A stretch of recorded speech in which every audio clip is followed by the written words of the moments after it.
Hi, in this video I will prove this Quran, the Hafs version, is false and unreliable, and therefore the Islamic world is misguided and wrong for trusting it. Will you prove that Hafs version is false and unreliable? Wow, how could you do this?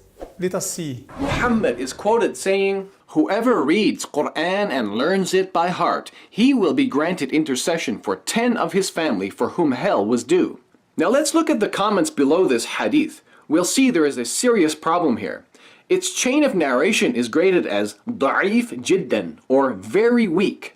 Why is that? Well, it's because of the presence of Hafs in the chain of narration for this hadith. In fact, here are more comments on this same hadith in Arabic that provide us with more information why the presence of Hafs in a chain of narration makes a narration unreliable. It gives his name as Hafs Abu Umar, huwa Hafs bin Sulaiman al-Bazaz al-Qari. And it says, وَهُوَ مَتْرُوكُ الْحَدِيث, meaning, and he is rejected in hadith. كذا قال الحافظ في التقريب وقال البخاري في الضعفاء 9 تركوه. And it says, great Muslim scholars such as Al-Hafidh and Imam al-Bukhari likewise claimed Hafs is rejected. Next we read other charges against him. أخذ مني حفص بن سليمان كتابا فلم يرده.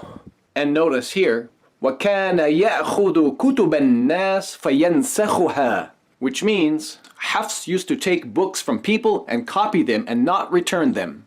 And more importantly, we read here, وكان كذابا. You did your show and say that you will prove that Muslims are misguided. And then you say, this nonsense? Is this your argument? Believe me, you are broke. Any Muslim, just a student of Sharia, will listen to you, will laugh at your argument. First of all, you have to know that Quran has been transferred through recurrence from the mouth of our Prophet, peace be upon him, by verbal recitation, hearing, and pronunciation. Quran has been transferred through thousands of ways, through Prophet's companions, then through companions' students. And Hafs is only a way of these thousands. If Hafs did say a wrong letter in Quran by mistake, all Muslims would correct him. Secondly, Hafs was born 8 years after death of the Prophet, and Quran was written through 1 year of the Prophet's death. Every letter in Quran is written even before Hafs by 8 years. Thirdly, Hafs bin Sulaiman wasn't perfect at the science of narration,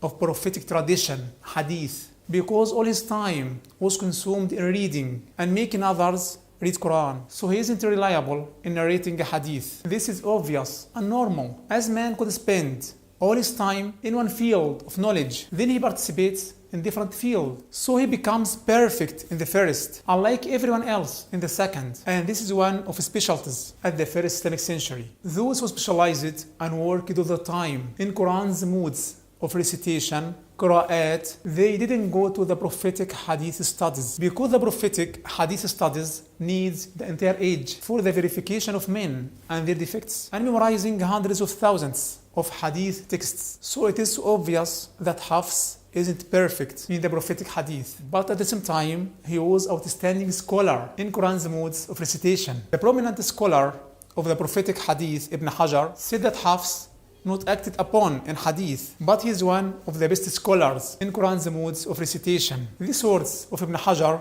are existent in the same source in which you take information, but you take one part and leave the others. And I don't know why you didn't complete the sentence. Imam Hafs is one of the best scholars in Quran's modes of recitation, and all of those scholars that you take information from their books, all of them agree that Hafs is the best in Quran's modes of recitation. Imam al-Dhahabi said that Hafs is authentic and outstanding scholar in Quran's modes of recitation, but in prophetic hadith he is just good. And Umar al-Balkhi said, there is no doubt that Hafs is weak in hadith studies, but he is a scholar with perfect memory in the Quran's modes of recitation. And Al-Hasan bin Ali bin Ibrahim al-Ahwazi said that Hafs was excellent in the modes of recitation of the Quran, but in hadith he is not perfect. The perfection of a person in one field of knowledge and his weakness in a different field is not strange. Uthman ibn Abi Shaybah, for instance, was a scholar in Hadith studies, and he is the famous teacher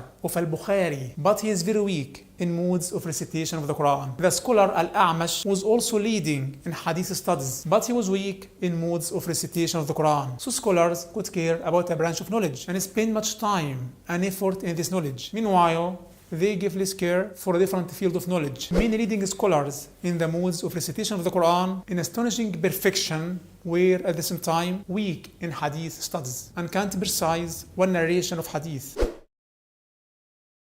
And now let me explain to you the accusation of Imam Hafs of lying. Was he a liar? This narration to Ibn Ma'in is false, weak, and not correct. This is a rejected narration. The man who referred the sentence to Ibn Ma'in is Ibn Muhriz Ahmad ibn Muhammad al-Baghdadi. He is unknown. He isn't mentioned in the validation and invalidation books. Validation and invalidation books, Kutub al-Jarh wa al-Ta'dil. They didn't mention him because he is unknown. And this proves that this narration to Ibn Ma'in is weak and invalid. No other one told that Ibn Ma'in accused Imam Hafs of lying. Yet Ibn Ma'in himself told that Hafs is the best who transferred the readings of Quran from Asim. And also you have to know that Arabs call mistakes lies and say that the man who makes mistakes is a liar. For example, Imran told Samura when Samura said that if a man faints, he prays an additional prayer with the regular ones. Samura told him, you lied, but they should pray all together. So he called a mistake a lie. No one said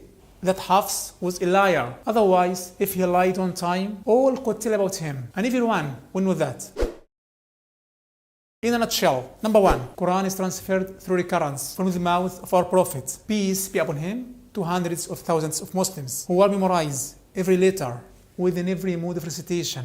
And nowadays, there are millions of Muslims memorizing every letter of Quran within every mood of recitation. And they, no men who told about, from now to back, then to the mouth of our Prophet, peace be upon him, through the Hafs way and other ways. Those ways called Ijazah. Number two, Quran is written with its moods of recitation, even before Hafs was born by 8 years. Number three, Hafs was leading in the moods of recitation of the Quran. He spent his life teaching them, but he didn't spend as much time for the narration of the Hadith. It is an honor for him to have the blessing of God, as he cared about the Quran and its letters, letter by letter. Number four, I ask Allah to guide you, and I wish you return to your mind. And I recommend to you my book, A True Conversation with a Newly Converted Christian Girl. Its link is at the first link in description. See you again, inshallah. Goodbye.